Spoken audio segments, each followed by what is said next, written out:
जो आठों याम नाम सुमिरन में मग्न रहते हैं वे प्रभु में ऐसे समा जाते हैं जैसे बूंद समुद्र में। जय सच्चिदानंद जी। आज का शुभ सत्संग 11 जनवरी दिन रविवार। आज के सत्संग का शीर्षक है सतगुरु की महानता। आज का सत्संग श्री प्रयागधाम दरबार से पूज्य महात्मा जी के द्वारा बड़े ही प्रेम सहित फरमाया गया है। आज के सत्संग का पूरा आनंद एवं लाभ सभी गुरुमुख प्रेमियों को प्राप्त करना चाहिए। आज के शुभ सत्संग में पूज्य महात्मा जी गुरु महिमा में आए शब्दों का सही अर्थ समझा रहे हैं। अगले स्वर पूज्य महात्मा जी के होंगे।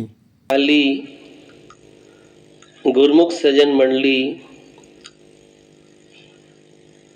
इसी प्रकार अपने मन की समस्त वृत्तियों को एकाग्र करते हुए अपने नेत्रों के सन्मुख सुंदर सिंहासन पर विराजमान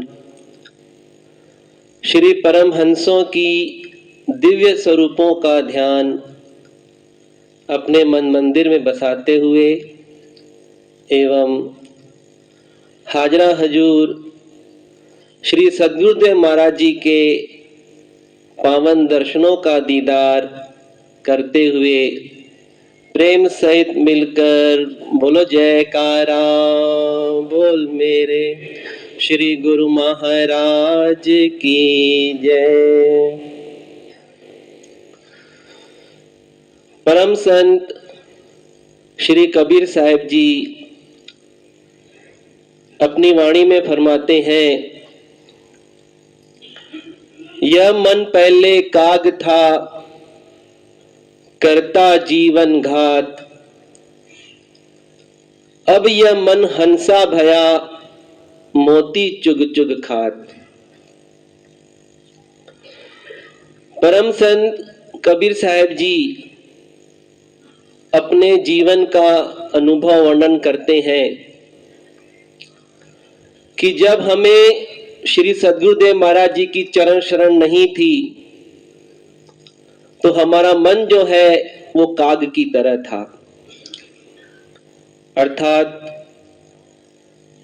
अपने मन को कौवे से तुलना की कि जिस तरह कौवा जो है वो दिखने में भी सुंदर नहीं होता, उसका भोजन भी इतना अच्छा नहीं होता और वो जिस स्थान पर बैठता है वो स्थान भी इतना अच्छा नहीं होता। तो अपने मन की तुलना परम संत श्री कबीर साहब जी ने की कि सदगुरु की चरण शरण से पहले मन हमारा ऐसा ही था, लेकिन जब श्री सद्गुरुदेव महाराज जी की चरण शरण प्राप्त हुई तो हमारा मन जो है अब बदल गया है और जीवन जो है वो संवर गया है कि अब मन हंसा भया मोती चुग चुग खात।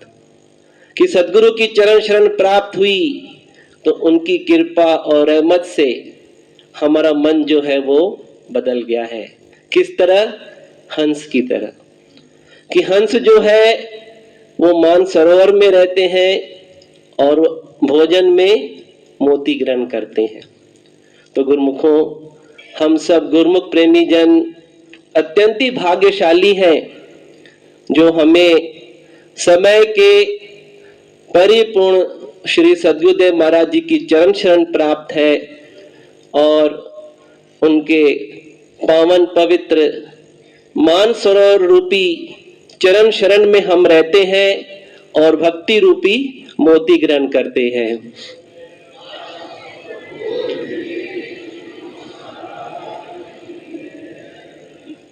संत महापुरुष फरमाते हैं कि जिस नाशवान संसार को आम संसारी जीव सत्य मानकर अपने मन में कितनी ही इच्छाएं कामनाओं को स्थान दे बैठता है और यही इच्छा कामना ही जीव को दुखी और परेशान करती रहती हैं। जीव चाहता तो सुख है, आनंद है, लेकिन उसकी इच्छा कामना क्या है? नाशवान संसार की ओर। इसलिए संत महापुरुष बड़े दयालु होते हैं, जो अपने शरण में आए हुए जीवों को सत्य का मार्ग दर्शाते हैं, सत्य वस्तु दिखाते हैं और हमारे मन से इच्छाएं कामनाओं को निकालकर प्रेमा भक्ति को स्थान देते हैं।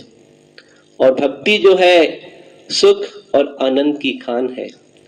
वाणी में वर्णन आता है, भक्ति सुख का मूल है, भक्ति सुख की खान, जाके हृदय भक्ति बसे, पावे पद निर्माण।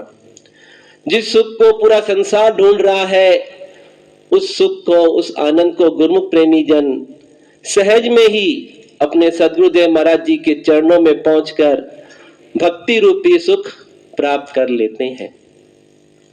इसलिए वाणी में वर्णन आता है कि पारस और संत में बड़ो अंतरो जान, वह लोहा कंचन करे, ये कर ले आप समान। हम सुनते आए हैं कि अगर लोहे को पारस मणि से छुआ दें तो लोहा जो है वो सोना बन जाता है, लेकिन पारस मणि कभी भी उसे अपना रूप नहीं बनाती। भले उसे थोड़ा मूल्यवान बना देती है, लेकिन अपना रूप नहीं बनाती। लेकिन संत महापुरुष जीव को अपना ही स्वरूप बना देते हैं, अर्थात वे स्वयं जो सुख आनंद स्वरूप है, वही अपनी शरण में आए जीवों को सुख और आनंद स्वरूप बना देते हैं। जिस तरह गुरु महिमा में भी वर्णन आता है, स्वामी सच्चिदानंद सतगुरु अलख रूप लखाते हैं, अंश अपने अंशी से मिल एक रूप हो जाते हैं।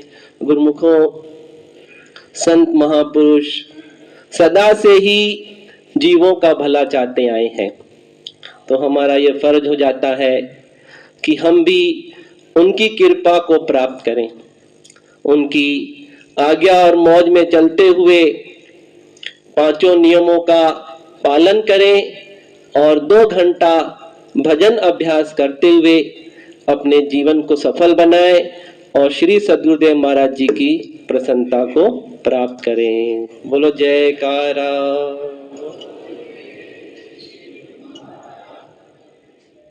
जय सच्चिदानंद जी।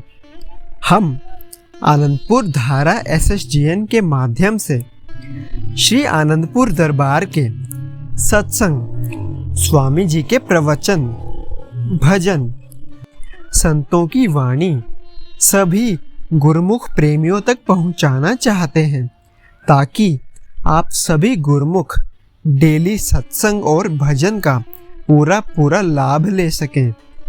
और इसके साथ ही आप संतों की वाणी अपने हर गुरुमुख साथी, गुरुमुख प्रेमी के साथ शेयर कर दें, ताकि सभी आनंदपुर रूपी डोर के साथ जुड़े रहें। बोलो जयकारा बोल मेरे श्री गुरु महाराज की जय।